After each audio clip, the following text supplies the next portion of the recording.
Hi മക്കളെ, നമസ്കാരം. SSLC Kerala പാഠാവലിയിലെ ഓരോ പാഠഭാഗങ്ങളും അതിൻ്റെ സംഗ്രഹവും ചോദ്യോത്തരങ്ങളും കുറഞ്ഞ സമയം കൊണ്ട് സെറ്റാക്കുന്ന വീഡിയോയിലേക്ക് എൻ്റെ പ്രിയപ്പെട്ട മക്കൾക്ക് സ്വാഗതം. നമ്മളിത് അടിച്ച് തകർക്കാൻ പോവാണ് ഓണപ്പരീക്ഷ. അതിന് മുന്നോടിയായി ഓരോ പാഠഭാഗവും കുറഞ്ഞ സമയം കൊണ്ട് സെറ്റാക്കുന്ന വീഡിയോ ആണ്. ആ വീഡിയോയിലെ മൂന്നാമത്തെ സെഷൻ വീഡിയോ ആണ് ഇന്ന് നമ്മൾ എടുക്കുന്നത്. അത് മൂന്നാമത്തെ ചാപ്റ്ററാണ്. ചാപ്റ്റർ മാതൃഭാഷ നമ്മുടെ ഉള്ളിൽ ഒഴുകുന്ന ജീവനദി. മാതൃഭാഷ നമ്മുടെ ഉള്ളിൽ ഒഴുകുന്ന ജീവനദി. നമ്മുടെ സിനിമാ നടൻ പ്രകാശ് രാജ്, അദ്ദേഹത്തിൻ്റെ മകൾക്ക് മാതൃഭാഷ അറിയാത്തിടത്ത് സംഭവിച്ചിട്ടുള്ള അനുഭവം, ഈ മാതൃഭാഷ ഇല്ലാതാകുന്നതോട് കൂടിയിട്ട് ഒരു സമൂഹത്തിൻ്റെ സംസ്കാരം തന്നെയാണ് ഇല്ലാതാകുന്നത് എന്ന് നമ്മളെ ബോധ്യപ്പെടുത്തുന്ന ഒരു ചാപ്റ്ററായിരുന്നു അല്ലേ. അതായത് ഇന്ത്യക്കാരെ സാംസ്കാരികമായിട്ട് കീഴടക്കാൻ വേണ്ടിയിട്ട് ഇംഗ്ലീഷുകാർ കൊണ്ടുവന്നതാണ് ഇത് ഇംഗ്ലീഷ് ഭാഷാ പഠനം. അവർക്ക് വേണ്ട 4th ഗ്രേഡ് ജോലി ചെയ്യാൻ വേണ്ടിയിട്ടുള്ള ഇന്ത്യക്കാരെ ഇന്ത്യയിൽ നിന്ന് കിട്ടാൻ വേണ്ടിയിട്ടാണ് അവരെന്ത് ചെയ്തത്, ഇംഗ്ലീഷ് ഭാഷ ഇവിടെ നടപ്പിലാക്കിയത്. അല്ലാതെ ഇന്ത്യക്കാരെ മുഴുവൻ അങ്ങോട്ട് ഉദ്ധരിക്കാൻ വേണ്ടി ചെയ്ത കാര്യമല്ല. എന്നാൽ ഇന്ന് ഇംഗ്ലീഷാണ് ഏറ്റവും കൂടുതൽ പ്രാധാന്യമെന്നും മലയാളത്തിന് അത്ര പ്രാധാന്യമില്ല, അല്ലെങ്കിൽ മാതൃഭാഷകൾക്ക് പ്രാധാന്യമില്ല എന്ന് വിശ്വസിക്കുന്ന തലമുറകൾക്ക് മുമ്പിലേക്കാണ് പ്രകാശ് രാജ് ഈ ഒരു ലേഖനം എന്ത് ചെയ്യുന്നത്, അവതരിപ്പിക്കുന്നത്. നമുക്ക് ലേഖനം ഡീറ്റെയിൽ ആയിട്ട് എന്ത് ചെയ്യാം, നിങ്ങൾ വായിച്ചു നോക്കുക, അല്ലെങ്കിൽ നമ്മുടെ ആപ്ലിക്കേഷനകത്തുണ്ട്. നമ്മൾ അതിൻ്റെ സംഗ്രഹം നോക്കുന്നു, പരീക്ഷയ്ക്ക് വരുന്ന അല്ലെങ്കിൽ പഠനത്തിൽ ഓർമ്മയിൽ നിൽക്കാവുന്ന ചോദ്യോത്തരങ്ങൾ പരിശോധിക്കുന്നു. പാഠസംഗ്രഹം. മാതൃഭാഷയും സംസ്കാരവും ഒന്നാണ്. ജനിച്ച് വളരുന്ന ചുറ്റുപാടുകളും സംസ്കാരവും ഉള്ളിൽ നിറയുന്നതും നൈസർഗികമായി ബഹിർഗമിക്കുന്നതും മാതൃഭാഷയിലൂടെയാണ്. മാതൃഭാഷയും സംസ്കാരവും ഒന്നാണ്. ഒരു നാടിൻ്റെ സംസ്കാരം അറിയണമെങ്കിൽ തീർച്ചയായിട്ടും ആ നാടിൻ്റെ ഭാഷ അറിഞ്ഞിരിക്കണം. ഏതാണ് മാതൃഭാഷ എന്ന് പറയുന്നത്? ഒരു കുട്ടി ജനിച്ച് വീഴുന്നത് മുതൽ കേട്ട് കളിച്ച് പഠിച്ച് വളർന്നു വരുന്ന ഒരു ഭാഷയുണ്ട്. ആ ഭാഷയാണ് മാതൃഭാഷ എന്ന് പറയുന്നത്. ജനിച്ച് വളരുന്ന ചുറ്റുപാടുകളും സംസ്കാരവും ഉള്ളിൽ നിറയുന്നതും നൈസർഗികമായിട്ട് നമ്മുടെ പ്രവർത്തനങ്ങൾ ബഹിർഗമിക്കുന്നതും മാതൃഭാഷയിലൂടെയാണ്. നമ്മൾ ചിന്തിക്കുന്നത്, നമ്മൾ സങ്കടപ്പെടുന്നത്, നമ്മൾ സന്തോഷിക്കുന്നത്, നമ്മൾ ചിരിക്കുന്നത്, നമുക്ക് വിശക്കുന്നത് പോലും ഏതു ഭാഷയിലാണ്? മാതൃഭാഷയിലാണ്. എന്നാൽ ഇന്ന് ഇംഗ്ലീഷ് തുടങ്ങിയ വിദേശ ഭാഷകളോടുള്ള അഭിനിവേശം ശക്തമായിരിക്കുന്ന സാഹചര്യം തൻ്റെ മകളുടെ ജീവിതാവസ്ഥയിലൂടെ ആവിഷ്കരിക്കുന്നു. പ്രകാശ് രാജ് മകളെയും കൂട്ടി പച്ചക്കറി മാർക്കറ്റിൽ പോകുന്നത് നമ്മൾ കണ്ടിട്ടുണ്ടായിരുന്നു. അതിലൂടെ എന്ത് ചെയ്യാണ്, നമ്മുടെ മുന്നിൽ അവതരിപ്പിക്കുകയാണ്. മനസ്സിൽ രൂപം കൊള്ളുന്ന സംസ്കാരവും ഭാവനയും ചിന്തയും മാതൃഭാഷയിലൂടെ പ്രകാശിതമാകുമ്പോഴേ അതിന് പൂർണ്ണത കൈവരിക്കുകയുള്ളൂ. ഭാഷ എന്നത് നമ്മുടെ ആവിഷ്കാരത്തിൻ്റെ രൂപമാണ്. പ്രാധാന്യത്തോടെ ഇംഗ്ലീഷ് പഠിക്കുന്ന ഒരു മലയാളി തനത് ശൈലികളോ പ്രയോഗങ്ങളോ സൗന്ദര്യമോ ഉൾക്കൊള്ളാത്ത നിഘണ്ടു കേന്ദ്രിതമായ ഒരു നിർജീവ ഭാഷയാണ് ഇംഗ്ലീഷിലൂടെ എന്ത് ചെയ്യുന്നത്, കൈക്കൊള്ളുന്നത്. പൂർണ്ണമായും ഉൾക്കൊള്ളാത്ത വിദേശ ഭാഷയുടെ പരിചയം കൊണ്ട് ഭാഷയിലും സംസ്കാരത്തിലും കടന്നു വന്ന മൂല്യച്യുതികളും യാന്ത്രികതയും ലേഖകൻ എന്ത് ചെയ്യുന്നുണ്ട്, ഇവിടെ തിരിച്ചറിയുന്നുണ്ട് അല്ലേ.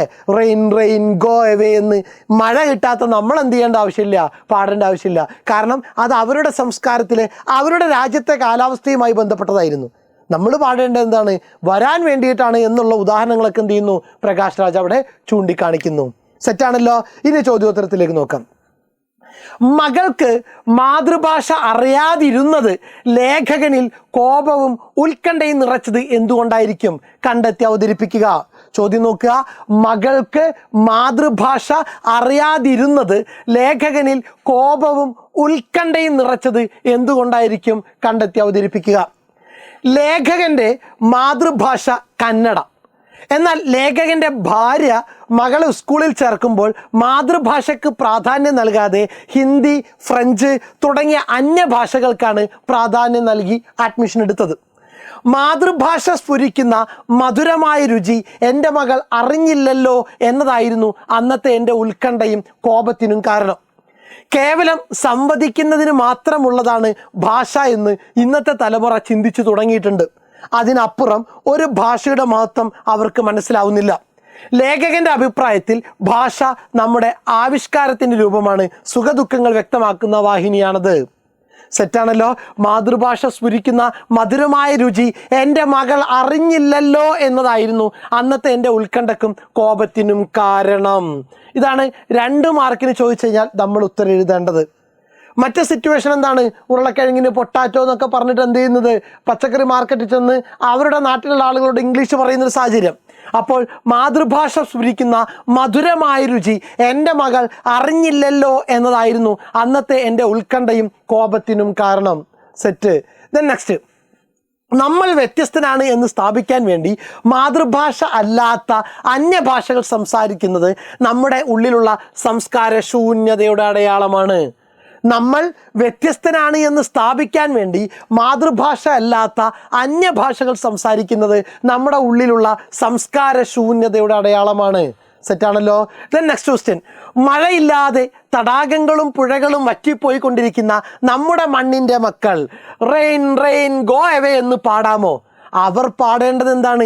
എങ്ങോട്ട് പോകുന്നു മേഘമേ നിൽക്കുക, ഞങ്ങൾക്ക് 4 ഇറ്റു വെള്ളം പകരുക എന്നല്ലേ നമ്മുടെ കുട്ടികൾ പാടേണ്ടത്? ഈ പാട്ടല്ലേ?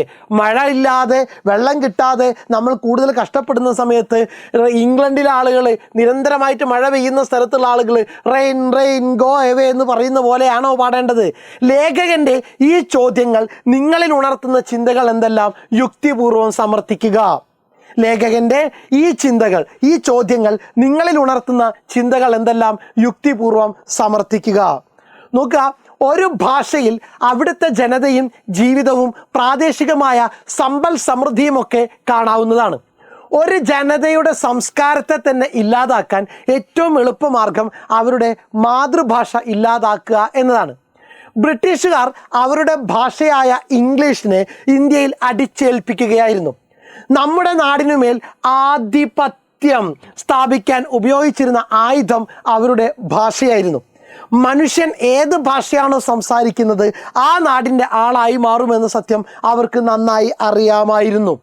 ഇംഗ്ലണ്ടിൽ ജനിച്ച് വെയിൽ കാണാത്ത കുട്ടികൾ റെയിൻ റെയിൻ ഗോ അവേ എന്ന് പാടുന്നതിന് അർത്ഥമുണ്ട്. എന്നാൽ മഴയില്ലാതെ തടാകങ്ങളും പുഴകളും വറ്റിപ്പോയിക്കൊണ്ടിരിക്കുന്ന നമ്മുടെ മണ്ണിൻ്റെ മക്കൾ മേഘമേ നിൽക്കുക, 4 ഇറ്റു വെള്ളം പകരുക എന്നാണ് പാടേണ്ടത്. മറ്റ് ഭാഷകളുടെ പഠനത്തെയല്ല, അതോടൊപ്പം നഷ്ടപ്പെടുന്ന സംസ്കാരത്തെയും അന്ധമായ അനുകരണ ഭ്രമത്തെയുമാണ് ലേഖകൻ ഇവിടെ വിമർശിക്കുന്നത്. സെറ്റാണല്ലോ. മറ്റു ഭാഷകൾ പഠിക്കുന്നതിനെയല്ല, അതോടൊപ്പം നഷ്ടപ്പെടുന്ന സംസ്കാരത്തെയും അന്ധമായ അനുകരണ ഭ്രമത്തെയും ലേഖകൻ ഇവിടെ വിമർശിക്കുന്നു. സെറ്റ്. ഒന്നുകൂടി കേൾക്കുക. ഒരു ഭാഷയിൽ അവിടുത്തെ ജനതയും ജീവിതവും പ്രാദേശികമായ സമ്പൽ സമൃദ്ധിയും ഒക്കെ കാണാവുന്നതാണ്. ഒരു ഭാഷ എന്ന് പറഞ്ഞാൽ അവിടുത്തെ ജനതയുടെ ജീവിതമുണ്ട്, അതിനകത്ത് അവിടുത്തെ സംസ്കാരവും സമ്പൽ സമൃദ്ധിയും ഒക്കെ കാണാവുന്നതാണ്. ഒരു ജനതയുടെ സംസ്കാരത്തെ തന്നെ ഇല്ലാതാക്കാൻ ഏറ്റവും എളുപ്പമാർഗം അവരുടെ മാതൃഭാഷ ഇല്ലാതാക്കുക എന്നതാണ്. ഒരു ജനതയുടെ സംസ്കാരത്തെ ഇല്ലാതാക്കാൻ ഏറ്റവും എളുപ്പമാർഗം അവരുടെ മാതൃഭാഷ എടുത്തങ്ങ് മാറ്റിയിട്ട് പുതിയ ഭാഷ അവർക്ക് ഇംപ്ലിമെൻ്റ് ചെയ്യുക. ബ്രിട്ടീഷുകാർ അവരുടെ ഭാഷയായ ഇംഗ്ലീഷിനെ ഇന്ത്യയിൽ അടിച്ചേൽപ്പിക്കുകയായിരുന്നു. നമ്മുടെ നാടിനുമേൽ ആധിപത്യം സ്ഥാപിക്കാൻ ഉപയോഗിച്ചിരുന്ന ആയുധം അവരുടെ ഭാഷയായിരുന്നു. മനുഷ്യൻ ഏത് ഭാഷയാണോ സംസാരിക്കുന്നത് ആ നാടിൻ്റെ ആളായി മാറും എന്ന സത്യം അവർക്ക് നന്നായി അറിയാമായിരുന്നു. ഇംഗ്ലണ്ടിൽ ജനിച്ച് വെയിൽ കാണാത്ത കുട്ടികൾ റെയിൻ റെയിൻ ഗോ അവേ എന്ന് പാടുന്നതിന് അർത്ഥമുണ്ട്. മഴയില്ലാതെ തടാകങ്ങളും പുഴകളും വറ്റിപ്പോയിക്കൊണ്ടിരിക്കുന്ന നമ്മുടെ മണ്ണിൻ്റെ മക്കൾ മേഘമേ നിൽക്കുക, 4 ഇറ്റു വെള്ളം പകരുക എന്നാണ് പാടേണ്ടത്. മറ്റ് ഭാഷകളുടെ പഠനത്തെയല്ല, അതോടൊപ്പം നഷ്ടപ്പെടുന്ന സംസ്കാരത്തെയും അന്ധമായ അനുകരണ ഭ്രമത്തെയും ഇവിടെ ലേഖകൻ വിമർശിക്കുന്നു. സെറ്റ്. ദെൻ നെക്സ്റ്റ് ക്വസ്റ്റ്യൻ, എൻ്റെ മാതൃഭാഷ കന്നഡയാണ്, അത് പഠിക്കുക തന്നെ വേണമോ എന്ന ചോദ്യം എൻ്റെ ജീവിതത്തിൽ വന്നിട്ടേയില്ല. മുട്ടുകാലിൽ നടക്കുന്നത് പോലെ സ്വാഭാവികമായി സരളമായി ഞാനത് പഠിച്ചു. പ്രകാശ് രാജ് പറയാണ്. എൻ്റെ മാതൃഭാഷ നല്ലവണ്ണം പഠിച്ചത് കൊണ്ട് തന്നെയാണ് മറ്റു ഭാഷകൾ വളരെ എളുപ്പം പഠിക്കാൻ എനിക്ക് കഴിഞ്ഞത്. അടുത്ത സെൻറ്റൻസ് പറയുന്നുണ്ട്. 2 പോയിൻ്റാണ് കേട്ടോ. 2 സ്ഥലത്ത് 2 രൂപത്തിൽ പറഞ്ഞിരിക്കുന്ന സ്ഥലമാണ്. ലേഖകൻ്റെ ഈ അഭിപ്രായത്തോട് നിങ്ങൾ യോജിക്കുന്നുണ്ടോ? പ്രതികരിക്കുക. നോക്കുക, ഒരു കുട്ടിയുടെ ജീവിത പരിസരവുമായി ബന്ധപ്പെട്ട് കിടക്കുന്നതാണ് മാതൃഭാഷ. ഒരു കുട്ടിയുടെ ജീവിത പരിസരവുമായി ബന്ധപ്പെട്ട് കിടക്കുന്നതാണ് മാതൃഭാഷ. ഒരു വ്യക്തിയുടെ ജീവവായു പോലെ ബന്ധപ്പെട്ട ഒന്നാണ് മാതൃഭാഷയും. ചുറ്റുപാടുകൾ പൂർണ്ണമായും മാതൃഭാഷാ പരിസരമായതിനാൽ ഏതൊരു വ്യക്തിയും എളുപ്പത്തിൽ സ്വായത്തമാക്കുന്നു. ഇത്തരത്തിൽ ആർജിച്ചെടുക്കുന്ന മാതൃഭാഷയിലാണ് ഒരു വ്യക്തി ചിന്തിക്കുകയും ജീവിക്കുകയും ചെയ്യുന്നത്. ഭാഷ എന്നത് നമ്മുടെ ആവിഷ്കാരത്തിൻ്റെ രൂപമാണ്. സുഖ ദുഃഖങ്ങൾ വ്യക്തമാക്കുന്ന വാഹിനിയാണത്. മാതൃഭാഷ കുടുംബങ്ങൾക്കും സമൂഹങ്ങൾക്കുമിടയിൽ ആശയവിനിമയം നടത്താൻ സഹായിക്കുന്നു. തലമുറകളെ പരസ്പരം ബന്ധിപ്പിക്കുന്നതിനാൽ മാതൃഭാഷ തലമുറകൾക്കിടയിലുള്ള ആശയവിനിമയത്തിനും സഹായകരമാണ്. മാതൃഭാഷയിൽ ഒരു വിഷയം പഠിക്കുമ്പോൾ ആ വിഷയം എളുപ്പത്തിൽ മനസ്സിലാക്കാൻ കഴിയും. മാതൃഭാഷയിൽ അടിത്തറ പാകിക്കഴിഞ്ഞാൽ മറ്റ് അധിക ഭാഷകൾ പഠിക്കുന്നതിലേക്ക് വേഗത്തിൽ മുന്നേറാൻ കഴിയും. മാതൃഭാഷയാണ് വ്യക്തിയുടെ വൈകാരികവും ഭൗതികവുമായ വളർച്ചയുടെ അടിത്തറ. വികാര വിചാരങ്ങളും ആശയധാരകളും സ്വന്തം ഭാഷയിലൂടെ വിനിമയം ചെയ്യുമ്പോഴാണ് അത് വൈകാരികമാകുന്നത്. ലേഖകന് സ്വന്തം ഭാഷ ആരും നിർബന്ധിച്ചു പഠിപ്പിക്കേണ്ടി വന്നിട്ടില്ല. കുട്ടി അവൻ്റെ വളർച്ചയുടെ വിവിധ ഘട്ടങ്ങളിലൂടെ സ്വാഭാവികമായി കടന്നു പോകുന്നത് പോലെ ഭാഷയും സ്വാഭാവികമായി സരളമായി അദ്ദേഹത്തിൻ്റെ ഉള്ളിൽ നിറയുകയായിരുന്നു. ഒരു കുട്ടി അവൻ്റെ വളർച്ചയുടെ വിവിധ ഘട്ടങ്ങളിലൂടെ ആദ്യം മലർന്ന് കിടക്കുന്നു, പിന്നെ കമിഴ്ന്ന് കിടക്കുന്നു, പിന്നെ നീഴ്താൻ തുടങ്ങുന്നു, പിന്നെ മുട്ടിലഴയുന്നു, പിന്നെ എണീറ്റ് നിൽക്കുന്നു, പിന്നെ എണീറ്റ് നടക്കുന്നു.